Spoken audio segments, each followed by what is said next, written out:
Datang saudara-saudari, hari ini kita mau mendengar Yesaya babak ke-7, iaitu perkabaran untuk Raja Ahaz dan tanda Immanuel.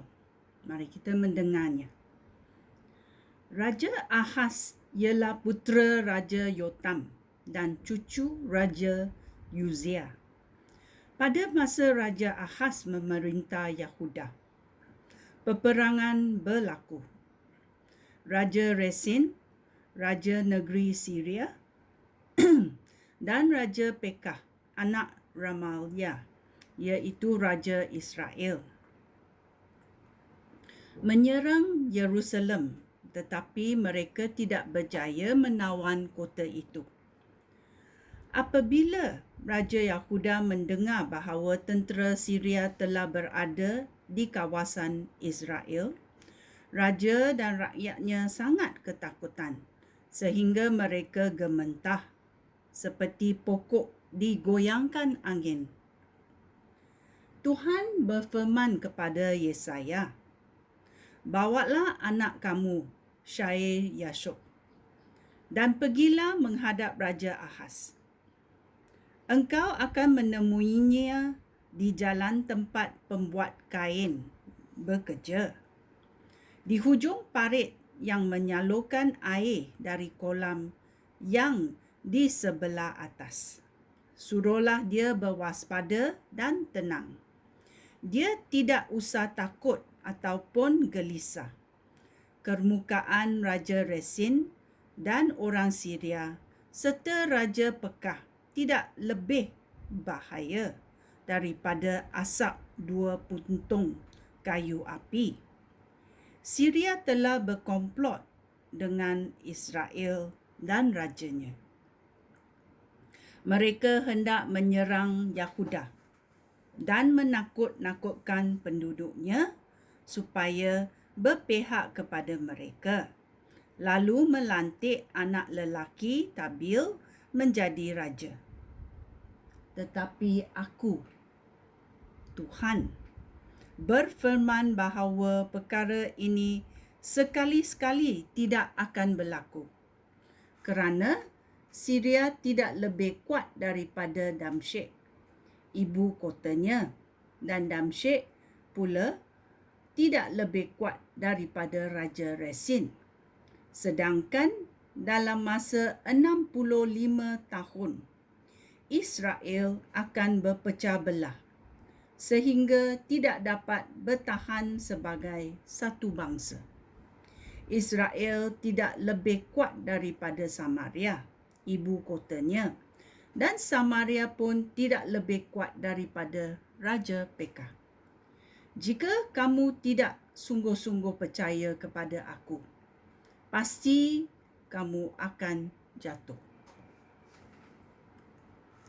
Tanda Immanuel, ayat 10.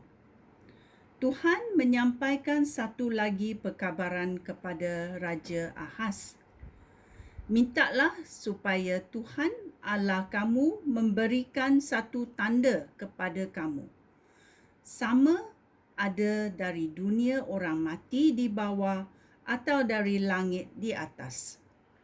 Raja Ahaz menjawab, "Beta tidak mahu meminta tanda. Beta tidak mahu menguji Tuhan." Lalu Yesaya berkata, "Dengarlah baik-baik, hai keturunan Raja Daud. Tidak cukupkah Tuanku menguji kesabaran manusia? Mestikah Tuanku menguji kesabaran Allah hamba juga?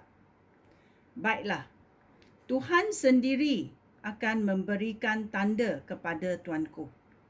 Seorang gadis yang mengandung akan melahirkan seorang anak lelaki yang dinamakannya Immanuel. Apabila anak itu cukup dewasa untuk membuat keputusannya sendiri, negeri itu akan makmur.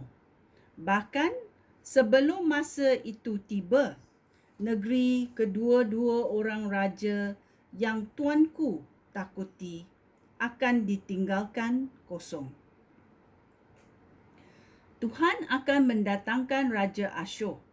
Lalu tuanku dan semua keluarga tuanku serta rakyat akan mengalami bencana yang lebih dahsyat daripada apa yang pernah berlaku sejak Israel berpisah dari Yahuda. Pada masa itu, Tuhan akan bersiul sebagai tanda untuk memanggil tentera Mesir yang datang seperti kawanan lalat dari hujung sungai Nil dan tentera Asyur yang datang seperti kawanan lebah dari negeri mereka. Mereka akan mengerumuni lembah-lembah yang curam, celah-celah bukit batu dan tiap-tiap beluka duri serta padang rumput. Pada masa itu, Tuhan akan mengupah seorang pencukur, iaitu Raja Asyur dari seberang sungai Efrat. Raja itu akan mencukur janggut dan rambut pada kepala orang Israel, serta bulu pada tubuh mereka. Pada masa itu, walaupun seorang peternak hanya dapat menyelamatkan seekor anak lembu dan 2 ekor kambing, binatang-binatang itu akan memberikan susu yang lebih daripada cukup untuk keperluan peternak itu. Sesungguhnya beberapa orang yang tersisa di negeri itu akan minum susu dan makan madu. Pada masa itu, ladang anggur yang baik yang ditanami 1000 pokok dan berharga 1000 wang perak, semuanya akan ditumbuhi semak dan berluka berduri. Di situ, orang akan memburu binatang dengan busur dan panah. Seluruh negeri itu akan penuh dengan semak dan berluka berduri. Bukit-bukit yang dahulunya diusahakan akan ditumbuhi duri sehingga tiada siapa pun yang mahu ke situ. Tanah itu akan menjadi tempat merumput bagi lembu dan domba. Ya. Inilah akan terjadi kepada tanah bila orang manusia berdosa. Dan ini melambangkan umat Israel di Jerusalem. Ya. Ini adalah Yesaya babak ke-7. Shalom.